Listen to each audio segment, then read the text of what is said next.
இப்படி ஒரு ஃப்ரெண்ட்ஷிப் இருக்க வாய்ப்பே இல்ல அப்படின்னு சயின்டிஸ்ட்லாம் மறந்து போயிட்டாங்க. 1989ல கில்பர்ட்டோ அப்படின்னு ஒரு ஃபிஷர்மேன் எப்பவும் போல தன்னோட வீட்டுக்கு பின்னாடி இருக்கிற ஆத்துல மீன் பிடிக்க கிளம்பி இருக்காரு. அப்படி போயிட்டு இருக்கும் போது ஒரு ஓரமா 15 அடி முதல்ல ஒண்ணு உடம்பெல்லாம் அடிப்பட்ட உயிருக்கு போராடிட்டு இருந்திருக்கு. இந்த மனுஷன் கொஞ்சம் கூட யோசிக்காம அந்த முதலை தன்னோட வீட்டுக்கே கூட்டிட்டு வந்துடுறாருங்க.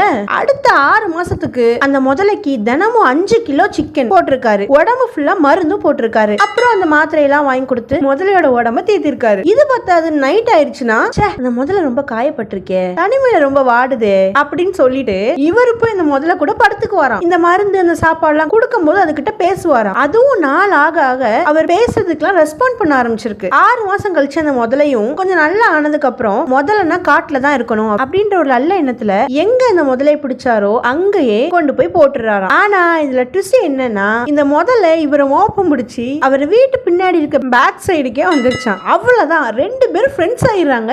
அதுவும் 1 வருஷம் 2 வருஷம் ஃப்ரெண்ட்ஷிப் இல்ல, அடுத்த 20 வருஷத்துக்கு ஃப்ரெண்ட்ஸா இருக்காங்க. 2 பேரும் ஒன்னா ஸ்விம்மிங் போவாங்களாம், டைவ் அடிப்பாங்களாம், அந்த முதலையோட வாய்க்குள்ள தலையெல்லாம் விடுவாராம். அதுவும் ஒண்ணுமே பண்ணாதான். இதெல்லாம் பார்த்துட்டு சயின்டிஸ்ட் மிரண்டு போயிருக்காங்க. அது எப்படிரா crocodileன்றது அது ஒரு வைல்ட் அனிமல் ஆச்சு, அதோட பிரெயின்ல லவ் அப்படின்ற பாட்டே கிடையாது, அப்புறம் எப்படி இது சாத்தியமாச்சு அப்படின்னு. அது மட்டும் இல்லாம இவர் சொல்றத மட்டும் தான் அந்த crocodile கேக்குமா, வேற யார் சொன்னாலும் கேட்காதான். கடைசி அந்த முதல்ல 2011ல தன்னோட 50வது வயசுல இயற்கையா இறந்து போகுது. இதுல கவனிக்க வேண்டிய விஷயம் என்ன அப்படின்னா தனக்கு ஹெல்ப் பண்ணவருக்கு அந்த முதல்ல சாகுற வரைக்கும் ஃப்ரெண்டா இருந்திருக்கு. பை.